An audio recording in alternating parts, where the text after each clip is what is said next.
लेकिन उसके साथ साथ एक बड़ी खतरनाक डेवलपमेंट हुई है पाकिस्तान के लिए। इंडिया के कौमी सलामती के मुशीर अजीत डोवल ने कहा है कि एनएसए अजीत डोवल की पाकिस्तान को चेतावनी, दुनिया के लिए संदेश साफ है, भारत कड़ा प्रहार कर सकता है। अब नाजरीन यहां से साउथ एशिया की सबसे बड़ी फौजी ताकत सामने आती है और एनएसए अजीत डोवाल के मुताबिक इंडिया रिस्क लेने और जरूरत पड़ने पर हार्ड स्ट्राइक करने की कैपेबिलिटी रखता है। ये साफ भारत के दुश्मनों को एनएसए अजीत डोवाल का ये मैसेज है। अजीत डोवाल वो बंदा है जिसको 21वीं सदी का जेम्स बॉन्ड कहा जाता है। हाँ। आप मुझे बताएं, वहाँ मुझे बता दे क्या मैं गलत कह रहा हूँ? नहीं कहा जाता। जब भी बात डिफेंस और मिलिट्री टेक की आएगी तो इंडिया का पलड़ा हमेशा भारी रहेगा।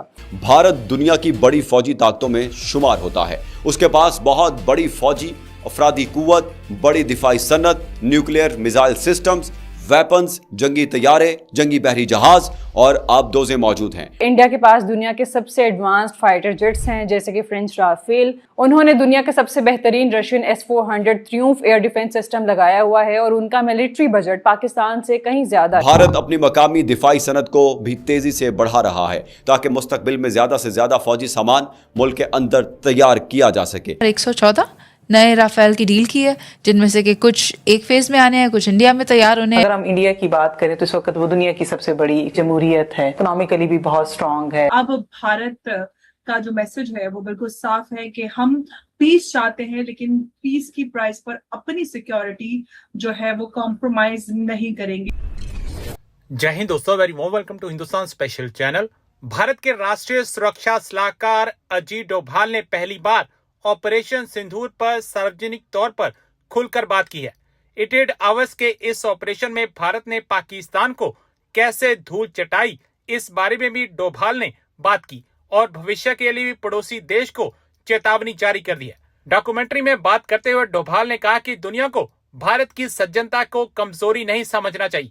अपनी रक्षा के लिए हम किसी भी हद तक जा सकते हैं और जोखिम भी उठा सकते हैं। डिक्लासिफाइड ऑपरेशन सिंदूर में खुलकर बात करते हुए डोभाल ने उस पूरे ऑपरेशन सिंदूर के उद्देश्य और पाकिस्तान को इसके संदेश के बारे में भी बात की। उन्होंने जोर देकर कहा कि पाकिस्तान द्वारा आतंकवाद का समर्थन या फिर आतंकवादियों के खिलाफ कोई कार्रवाई न करने की उनकी आदत को अब बर्दाश्त नहीं किया जा सकता। डोभाल ने कहा, हम पाकिस्तान की सेना को ये एहसास दिलाना चाहते थे कि आतंकवाद का समर्थन या आतंकवाद के खिलाफ असरदार कार्रवाई न कर पाना ऐसी बात है जिसे हम स्वीकार नहीं करेंगे।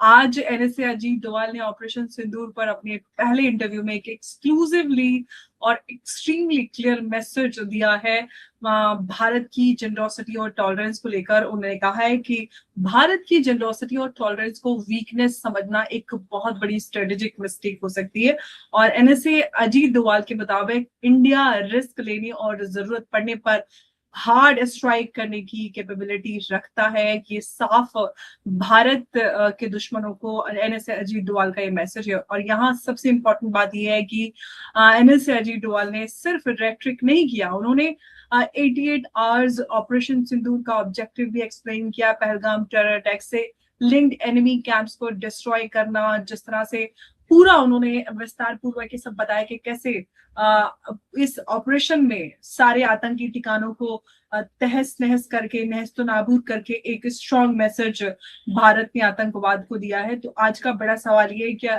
कि क्या ऑपरेशन सिंदूर इंडिया की नेशनल सिक्योरिटी डॉक्ट्रिन में एक परमानेंट शिफ्ट का सिग्नल है? क्या अब भारत का जो मैसेज है वो बिल्कुल साफ है कि हम पीस चाहते हैं, लेकिन पीस की प्राइस पर अपनी सिक्योरिटी जो है वो कॉम्प्रोमाइज नहीं करेंगे। और यही भारत पाकिस्तान को IWT जो ट्रीटी है, इंडस वाटर ट्रीटी, उसको लेकर भी भारत का मैसेज साफ है कि भाई खून और पानी दोनों साथ नहीं बह सकते। अगर आपको पानी चाहिए तो आपको शांति बरकरार रखनी पड़ेगी। तो इस पर हम आगे और विस्तार पूर्वक चर्चा करते हैं। साथ में उमेश जी भी मौजूद है, उनको भी इस चर्चा में जोड़ लेते हैं। उमेश जी, बहुत स्वागत है आपका। जय हिंद, नमस्कार। जय सिया राम अंबर जी। जय श्री राम। उमेश जी, आज मैं शाम में जब टीवी देख रही थी तो ये ब्रेकिंग में एनएसए अजीत डोवाल का ये स्टेटमेंट आ रहा था और बड़ी ब्रेकिंग में उसको दिखाया जा रहा था कि एनएसए अजीत डोवाल ने एक बड़ा स्टेटमेंट दिया और क्लियर वार्निंग भारत के दुश्मनों को दी है कि भारत जो है वो किसी भी तरह के इस तरह की कोई भी वो लेने के लिए तैयार नहीं है और भारत की जो उदारता है उसको हल्के में ना लिया जाए। तो कैसे देख रहे हैं और क्या कुछ इससे मैसेज दुश्मनों को निकल के जा रहा है?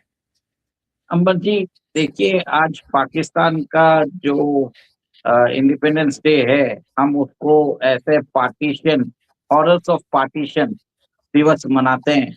और प्रधानमंत्री मोदी जी ने भी आज सुबह वो ट्वीट करके बताया भी था। और आप ये देखिए कि ये जो नासूर है पाकिस्तान, ये हमेशा के लिए क्रिएट किया ब्रिटिश ने, और भारत की जो इकोनॉमिक ग्रोथ है उसको रोकने के लिए इनको क्रिएट किया गया। अब सबसे बड़ी बात है कि आज के एड्रेस में उन्होंने इंडस वाटर ट्रीटी का हवाला किया, उन्होंने शी जिनपिंग की तारीफ की। तो एक तरह से ये जो सेलिब्रेशन था ये एंटी इंडिया सेलिब्रेशन था। उन्होंने वहां पर एक स्मारक भी इनॉग्रेट किया, ये इसको बोलते हैं यादगार फतेह, जो ऑपरेशन सिंदूर में ये क्लेम करते हैं कि हमने भारत के ऊपर फतेह हासिल की है।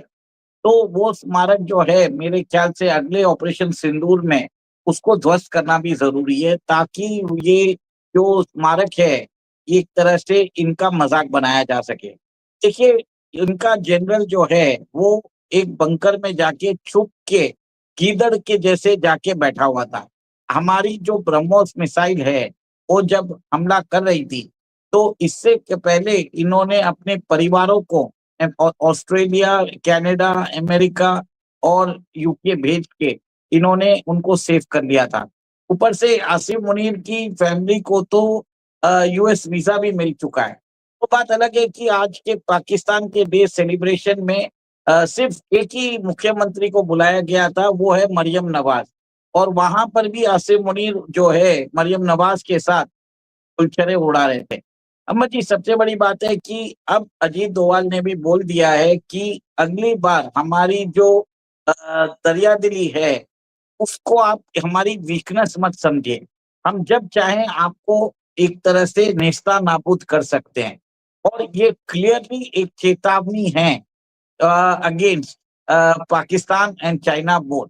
और सबसे बड़ी बात है, चाइना ने भी मस्ती की थी कुछ दिन पहले। उन्होंने अरुणाचल प्रदेश को लेकर उन्होंने मैप्स के अंदर अब उनका नाम चेंज किया, एक कार्टोग्राफिक वॉरफेयर की ट्राई की थी। भारत दुनिया की बड़ी फौजी ताकतों में शुमार होता है। उसके पास बहुत बड़ी फौजी अफरादी कुव्वत, बड़ी दिफाई सनत, न्यूक्लियर मिसाइल सिस्टम्स, वेपन्स, जंगी तैयारे, जंगी बहरी जहाज और आबदोजें मौजूद हैं। भारत अपनी मकामी दिफाई सनत को भी तेजी से बढ़ा रहा है ताकि मुस्तकबिल में ज्यादा से ज्यादा फौजी सामान मुल्क के अंदर तैयार किया जा सके। भारत की एक और बड़ी ताकत उसकी आबादी और इंसानी वसाइल हैं, जबकि उसकी नेवी भी बहरे हिंद में एक अहम स्ट्रेटेजिक फोर्स है। इसीलिए भारत दुनिया की टॉप मिलिट्री पावर्स में अपना एक मकाम रखता है। और नाज़रीन, यहाँ एक सवाल लाजमी बनता है, अगर भारत दुनिया की टॉप 5 फौजों में शामिल है तो पाकिस्तान कहाँ खड़ा है?